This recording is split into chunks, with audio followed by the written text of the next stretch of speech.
Dan aku dengar-dengar juga nih Josu tuh daftar lebih dari sekali. Berapa kali Josu? Wih, 5 kali selama 2 tahun. Assalamualaikum warahmatullahi wabarakatuh. Halo, selamat siang. Sobat Sama apa nih?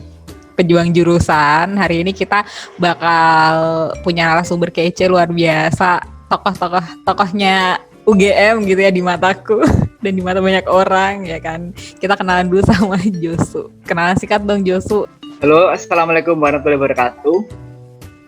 Waalaikumsalam. Selamat siang teman-teman semuanya. Saya Joko Susilo dari alumni Manajemen Kebijakan Publik Visipol UGM.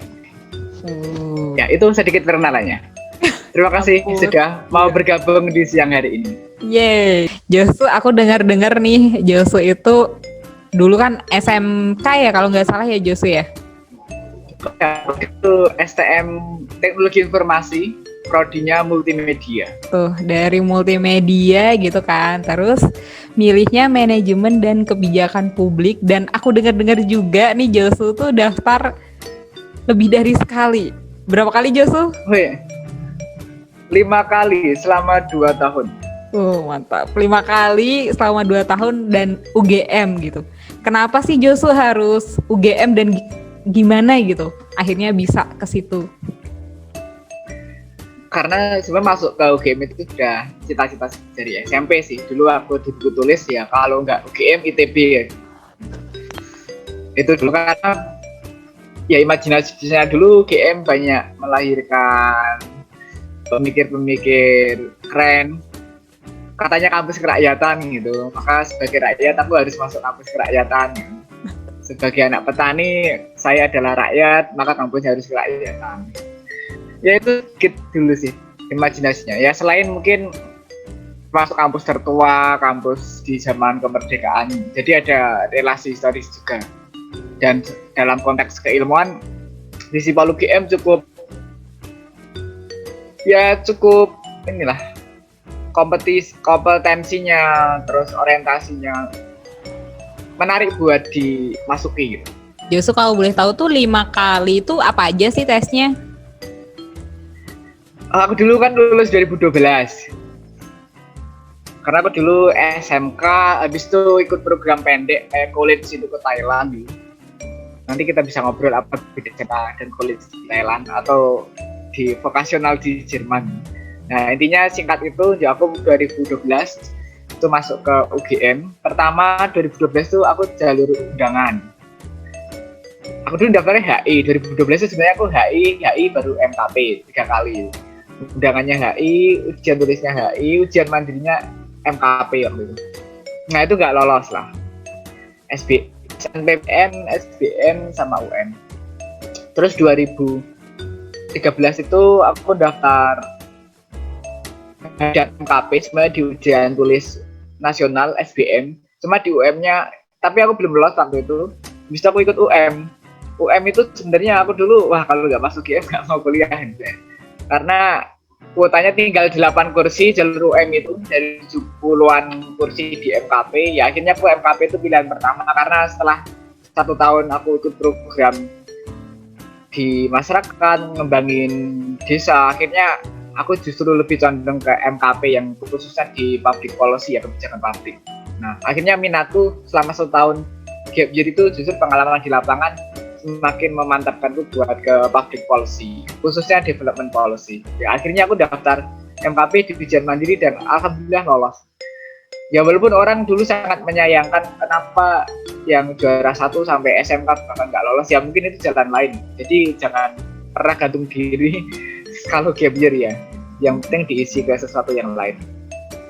Ya kayak gitu sih prosesnya loh. Jadi 5 itu UM, SBM, UM 2 tahun. Mantap. Dan sekalian menjawab ya kenapa akhirnya terus pilih ke MKP itu ya Josu ya. Iya. Terus Josu nih setelah keterima di UGM nih, keterima di UGM-nya dulu nih, keterima di MKP-nya UGM gitu kan. Gimana sih? Emang di sana sesuai ekspektasi Josu atau enggak? Atau ada yang lebih, ada yang kurang? Atau kayak gimana sih hari-hari Josu selama di situ?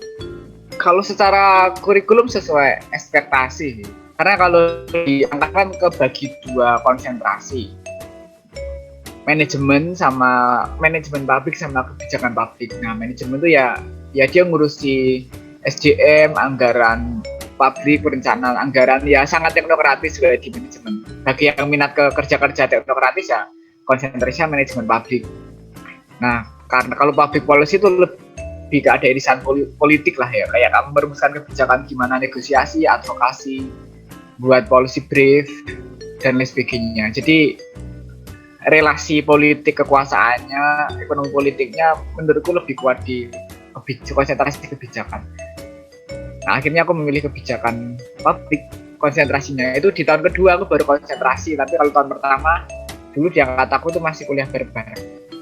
Cuma pasca 2018 aku konsentrasi itu dihilangkan karena ada kebijakan dan kuliah 5 tahun itu, jadi kurikulumnya dirapatkan. Ya gambarannya itu sih Mbak Ara. Intinya kalau secara umum MKP itu lebih ke gimana mengelola sektor publik lah ya. Dari anggaran, kelembagaan, SDM, perencanaan kebijakan. Dan MKP itu kayak irisan sebelum jadi program teknis dari level politik di parlemen, itu kan bisa anak-anak politik pemerintahan tuh. Nah, nanti turun ke agenda strategis kebijakan teknisnya, itu ruang lingkupnya anak MKP kurang lebih kayak gitu. Tapi nggak melulu lulus jadi birokrat sih. Kita masih bisa jadi peneliti, akademisi, think tank, konsultan, bahkan mungkin di sektor swasta juga masuk, misalkan kayak government relation lain sebagainya. Kayak gitu Mbak Ara gambarannya. Iya. Terus nih Joso, tadi kan ngomongin tentang kuliahnya nih, sekarang ngomongin tentang kultur dan kehidupannya gitu ya. Aku nih sebagai anak biologi UGM gitu kan, yang sering dibilang kampus barat, itu kan dalam tanda kutip itu beberapa kali kalau samanya ada interaksi gitu ya sama anak-anak Visipol tuh dibilangnya cenderung kaku atau kayak gimana gitu. Tapi sebenarnya gimana sih budaya yang ada di Visipol tuh di tempatnya Josu?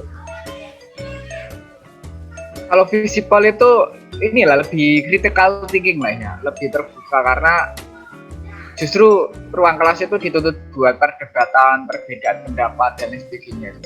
Makanya mesti anak Visipol ya walaupun nggak semuanya tapi mesti pinter-pinter ngomong ya, karena dia memang dituntut itu buat di kelas menyampaikan pendapat, berdebat dan sebagainya.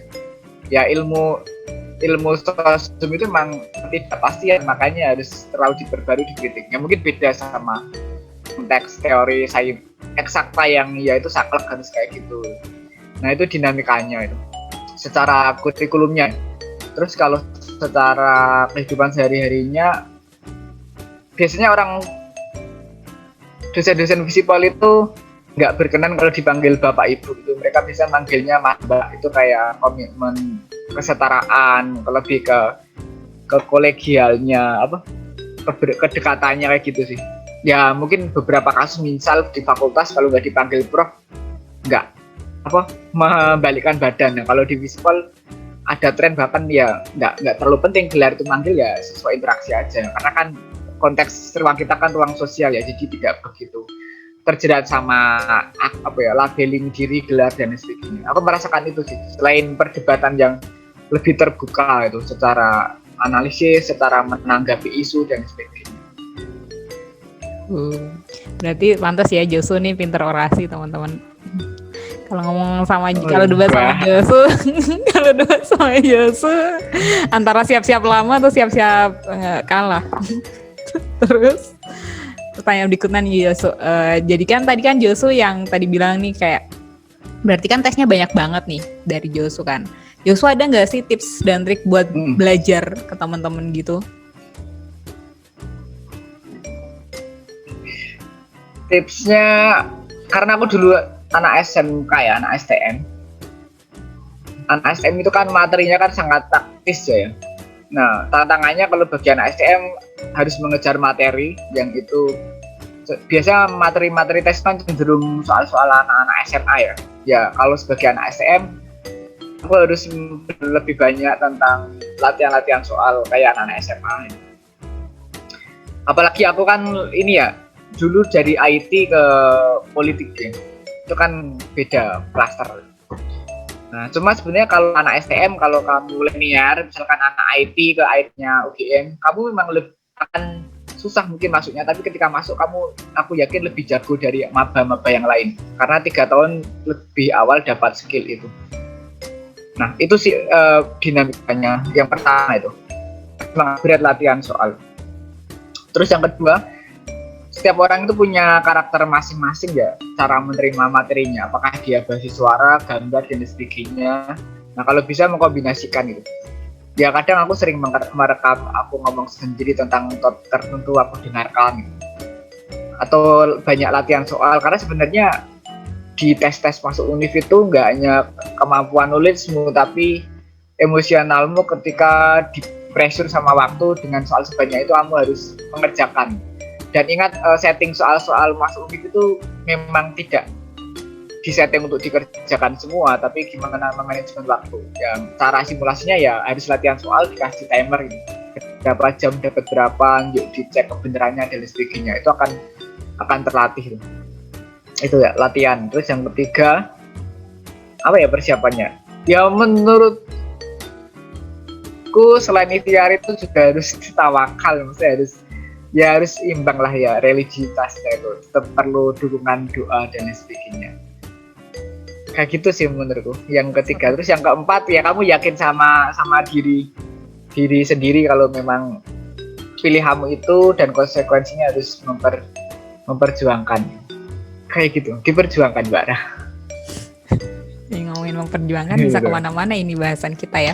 Jadi, oh ya sama revisinya, IPK-nya bukan 3,9 tapi 3,8. 3,8. Salah ingat berarti.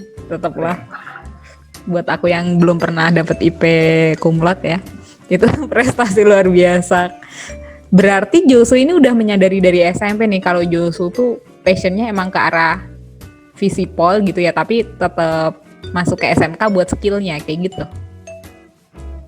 Iya sih, dulu kayak simulasi kayak gitu. Sekarang pun misalkan apakah kemudian ilmu di IT itu nggak kepake? Misalkan kalau teman-teman sekarang ada tren apa ya, e-government, pemerintahan berbasis teknologi informasi, ya itu skill-skillku di waktu STM kepake itu. Misalkan dalam tata kelola pemerintahnya. Terus misalkan kalau di kuliah itu ada membuat policy brief, kayak semacam rekomendasi kebijakan, itu mesti nggak hanya nulis di MS tapi ada desainnya. Nah skillku desain waktu STM itu ya kepake sampai sekarang. Atau kadang kita di beberapa kelas tuh sering membuat video pelayanan publik. Nah dulu aku anak multimedia, yaitu kerjaan sehari-hariku ngedit rekam video dan itu kepake. Artinya sebenarnya nggak ada yang sia-sia, cuma resikonya ya kayak tadi, kalau kamu masuk STM, kamu masuk ke kampus tuh tantangannya kalau ikut ujian tulis harus belajar lebih ekstra. Tapi skillmu bakal nggak akan hilang. Gitu. Jadi kita bisa kayak simulasi itu loh, spesialis sekaligus generalis sih. Kayak kita generalis memiliki skill dasar sangat banyak, tapi spesialis di bidang tertentu. Nah nanti kayak fase itu mesti akan kita dapatkan. Aku mau menggarisbawahi kata-kata Josu tadi tuh, pada akhirnya nggak ada ilmu yang sia-sia ya Josu. Jadi barangkali nih teman-teman yang baru menemukan passionnya, nggak apa-apa, nggak usah putus asa atau gimana, nggak apa-apa. Apa yang teman-teman pelajari sebelumnya pasti juga akan bermanfaat suatu hari nanti kan. Nah Josu, kita masuk di sesi terakhir nih. Mau closing statement dari Josu buat para pejuang univ, para pejuang jurusan gitu kan di seluruh Indonesia. Mau wejangan dari Josu? Wejangan. Silahkan Josu. Ya closingnya, kita tidak sedang bersaing, setiap orang punya jalan masing-masing. Yang penting ada bagaimana kita punya seni buat memperjuangkan.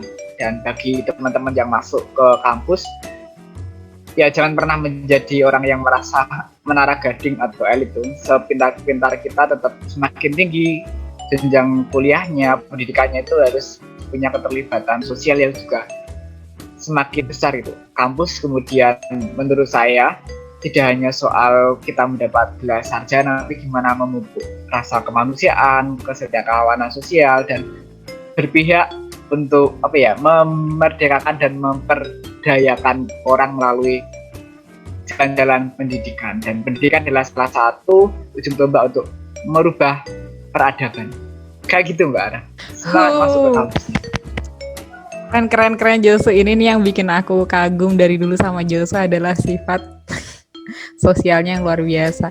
Itu tadi teman-teman sharing dari Kak Josu ya buat kita semua. Semoga teman-teman bisa ngambil hikmahnya dan makin semangat lagi nih buat ngejar. Kak Josu aja 5 kali baru masuk gitu kan. Kalau misalnya teman-teman gagal sekali, ada yang kedua kali, gagal 2 kali, ada yang ketiga kali dan seterusnya. Jadi jangan pantang menyerah dan kita berjuang bareng buat menggapai cita-cita kita. Makasih ya Kak Josu. Assalamualaikum. Ya, waalaikumsalam, sama-sama. Waalaikumsalam.